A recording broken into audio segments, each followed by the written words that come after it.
Welcome back to Posh Cockney TV and welcome to the first episode of Living the Dream. Tonight's guest, Hollywood actor, businessman, father, husband, and an all-round top bloke. His name is AJ Buckley, and let's get straight to it.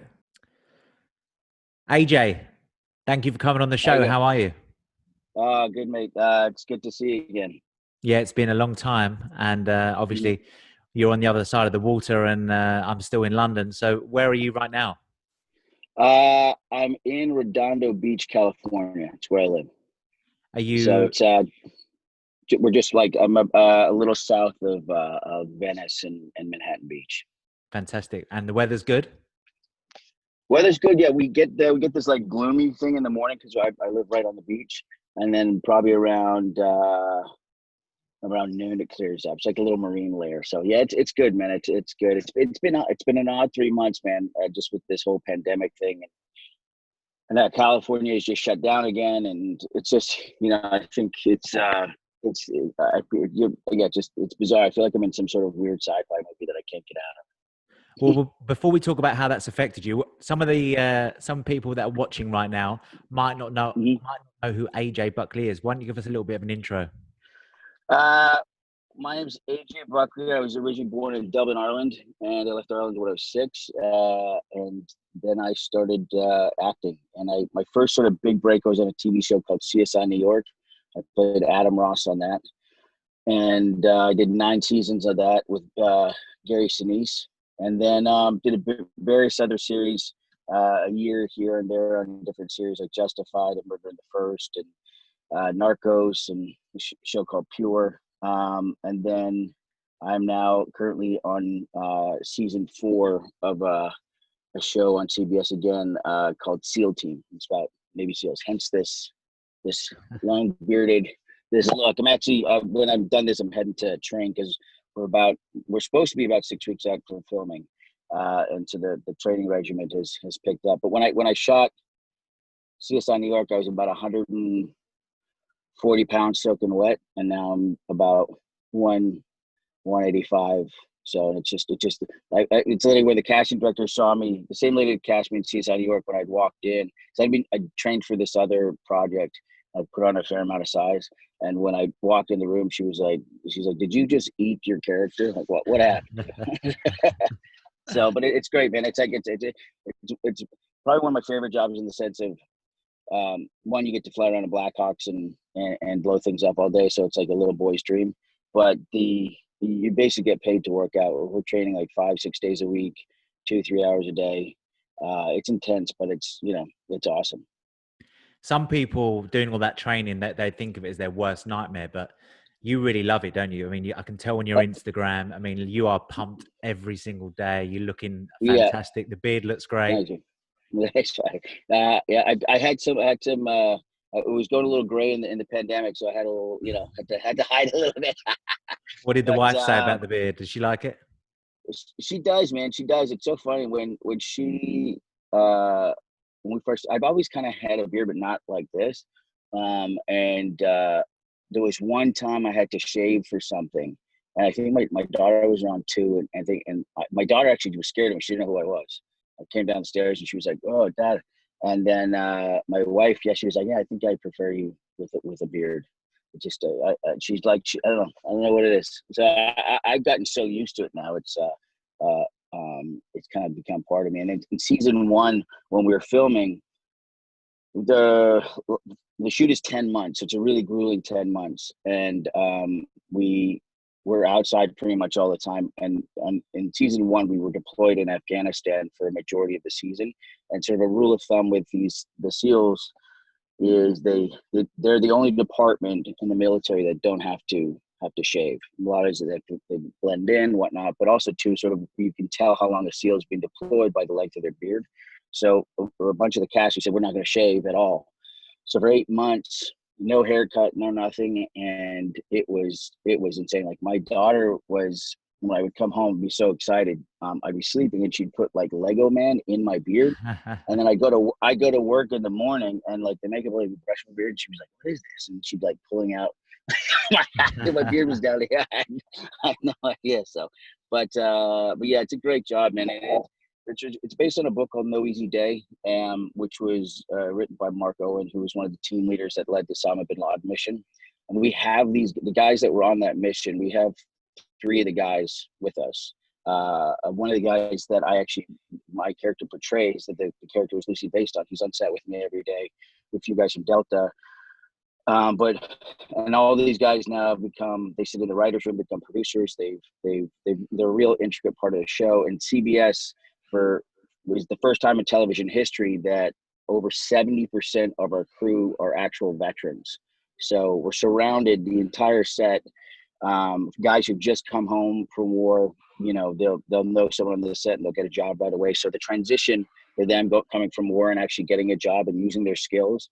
All our stunt guys are special operations guys. So it's a real tight brotherhood that's on the set. AJ, tell me what sort of sacrifices you've had to make over the years, because, you say it's an amazing job, but, surely there's things there that have really, you've had to give so much up to get where you are today. Well, when I first got out here to Los Angeles, I didn't grow up with money by any sort of means. I had incredibly supportive parents, and my dad worked 5 jobs, and we were happy as could be. We just didn't have the financial side of things. And when I came out to Los Angeles, I kind of got lost really quickly.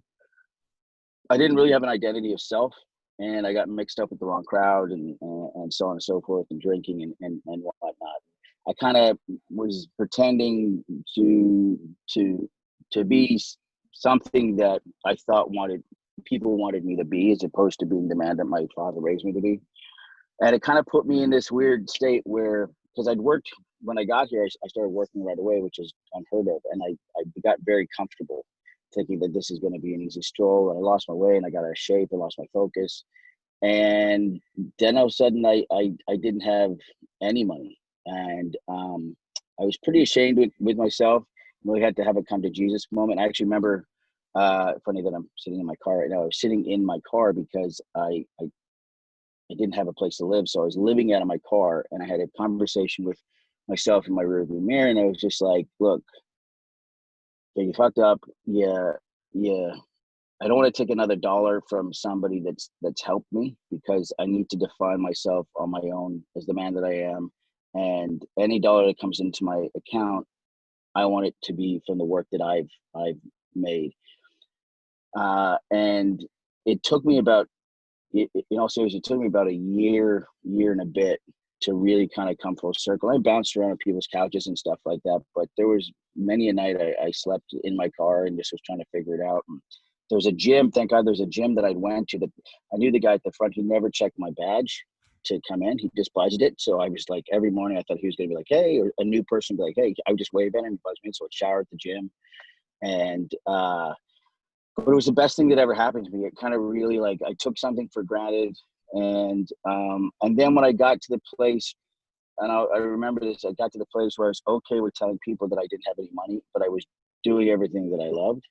And I really felt it. I was like, I was so wealthy in my friends, and I had no desire to go back home. And not that there's anything wrong with the 9 to 5, but that just, it wasn't my path. So I became very hungry to get back at it again. And I remember sitting in a 7-Eleven parking lot, and I was trying to figure out what I was going to get. I had $32.95 in my bank account. And I have this framed in my office now.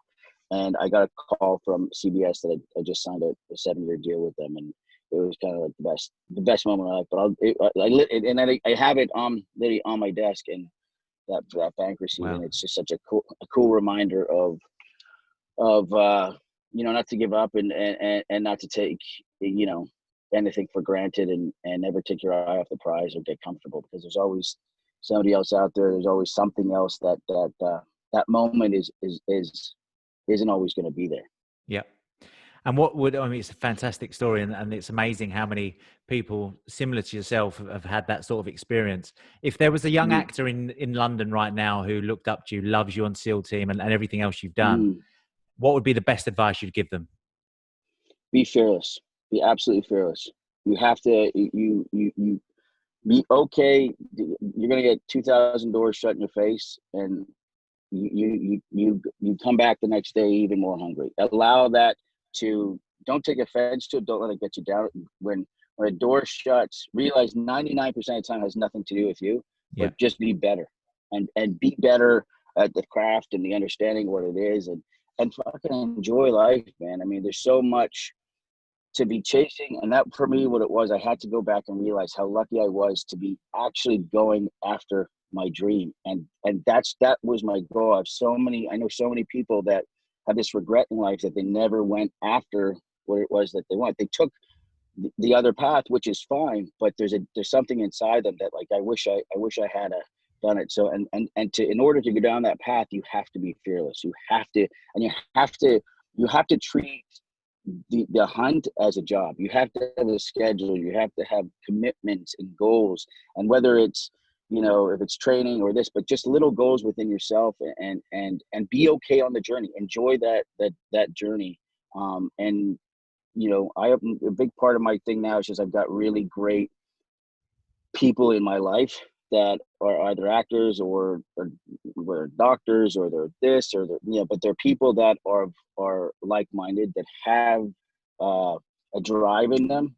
I think it's very important to surround yourself with that, because otherwise it's so easy, especially in this business, just to go astray with the partying or this or that.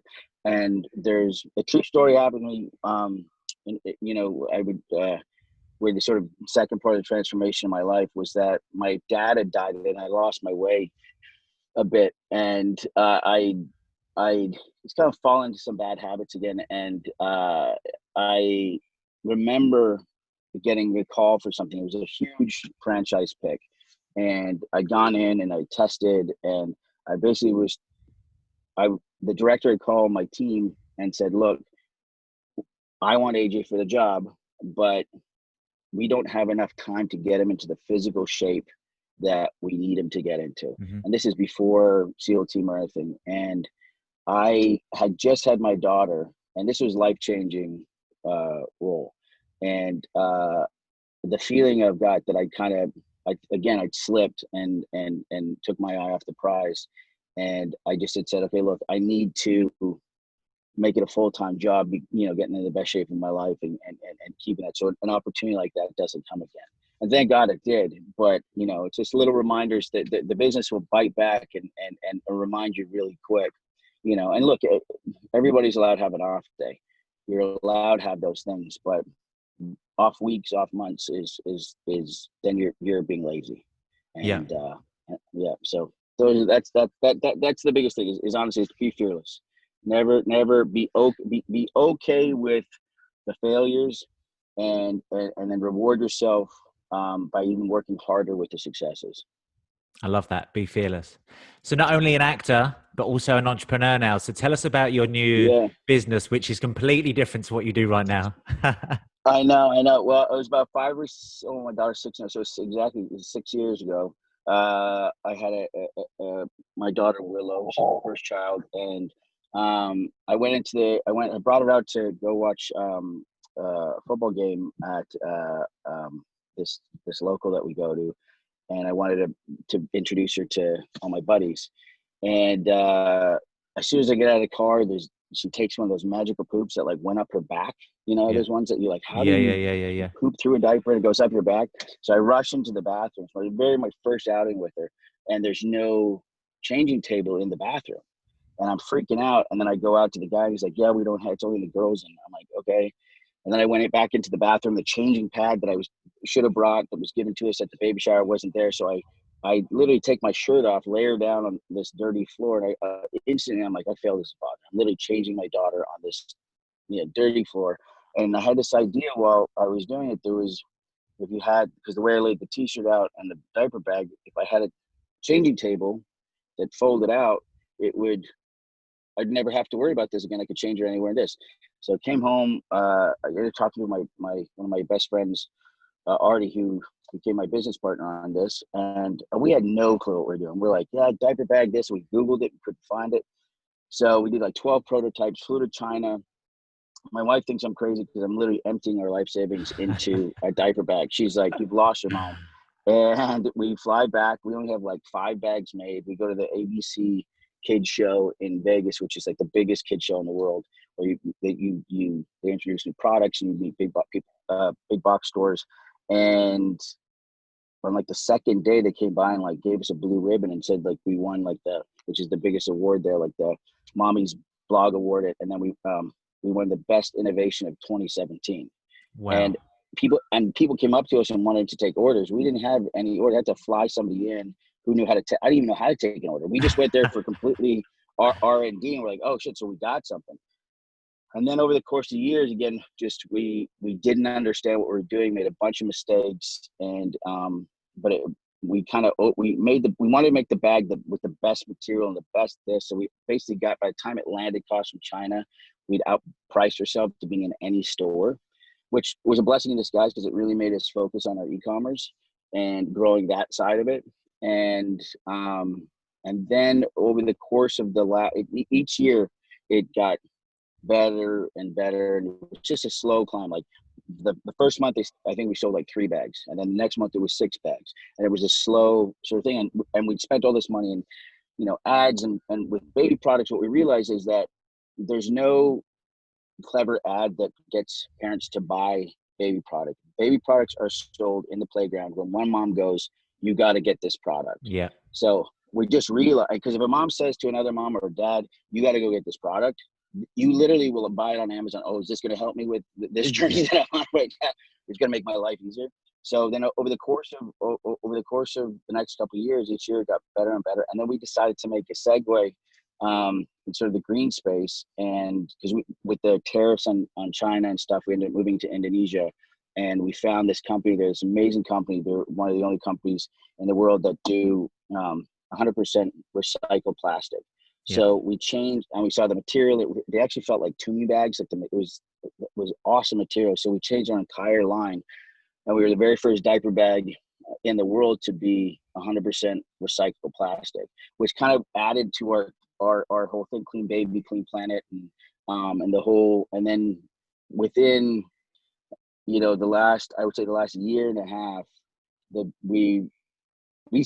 first quarter of last year, we sold more diaper bags than we did in the last 4 years. And it just it's really taken off, and random people have gotten the bag from, that we didn't send it to, like the Kardashians got it for their thing. The Rock has had some other big, and so that just randomly people started gifting these people, and it was getting photographed and stuff. So it's kind of taken a life of its own, which is never did I ever think I was going to be playing a Navy SEAL on TV and selling diaper bags on the side.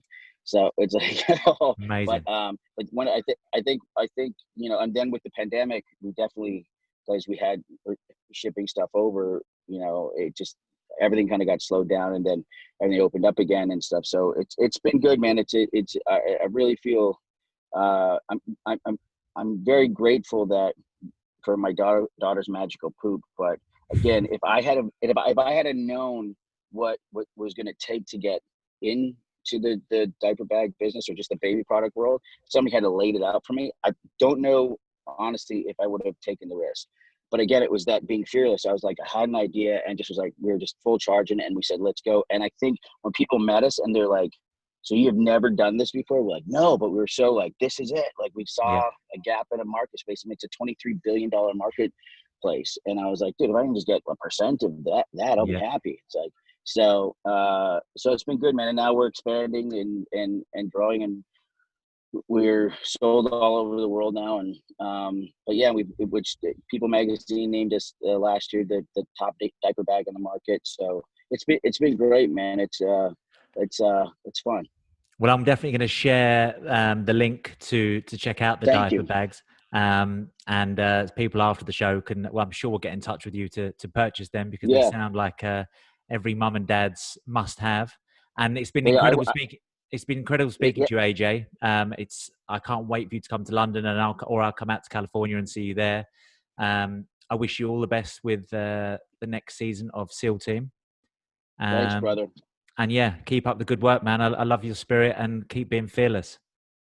All right, my man. I'll talk to you soon, and congrats on everything yourself, man. With I saw that big promotion, the thing that you went off and did on your own and stuff. So congrats with all that stuff, and it's great to talk to you, bud.